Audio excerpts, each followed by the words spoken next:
વાહ રે વાહ, એવો તમારો ઇન્સાફ. એક આંખ દીકરી માટે, એક આંખ દીકરા માટે, ભલે બાપ ભલે.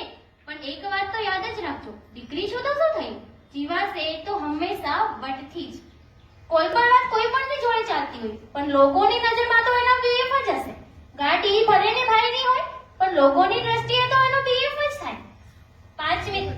લોકોની દ્રષ્ટિએ તો એનો બીએફ જ થાય. છોકરીને બહુ વધુ ના ભણાવાય, નહીં તો સારો છોકરો નહીં મળે. તમારો છોકરો ના ભણે એમાં અમારો શું વાંક? ગામની પંચાયત કરવાનું તમારું કામ, અમે ભણીએ એમાં તમારા બાપાનું શું જાય? દીકરી છું તો શું થયું? જીવાશે તો હંમેશા વટથી જ. પોતાનો દીકરો 1707 ને ફેરવે તોય જોઈએ બહુ સંસ્કાર. પહેરેલી છોકરી પકડેલી સાડીમાં લપેટાયેલી છોકરી સંસ્કારી. शाहरुख खान ની મૂવીનો ડાયલોગ અમને સંભળાવશે, એક લડકા और एक लड़की कभी दोस्त नहीं हो सकते, અને પાછા એમ પણ કહેશે મૂવી અને રિયાલિટી બહુ અલગ વસ્તુ છે. અરે ટોપાઓ, અમને ના સમજાવો કે અમારા સપનાને ભૂલી જાઓ.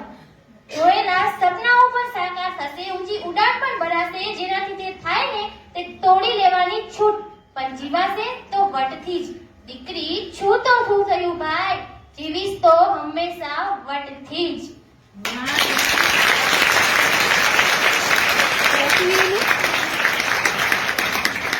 હવે બે લાઈન પપ્પા માટે કહીશ તો બધા સાંભળજો. આ બે લાઈન પપ્પા માટે કે જ્યારે તમે મને કોઈ વસ્તુની ના પાડો છો ને, મને ખૂબ જ ગુસ્સો આવે છે. પણ જ્યારે તેની પાછળનું કારણ સમજાય છે ને, ખૂબ જ સ્નેહ આવે છે, થોડું રડવું પણ આવે છે.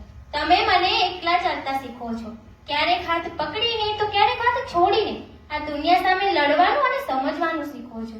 પણ પપ્પા, તમે મને એક વાત તો શીખવાડવાનું ભૂલી જ ગયા, તમારાથી દૂર રહેવાનું. એ કોણ શીખવશે? પછી કહેવા મળે કે ના મળે, આજે મને દીકરો કહી લ્યો ને પપ્પા. હું તો પારકું પંખી છું, કાલે ઉડી જઈશ.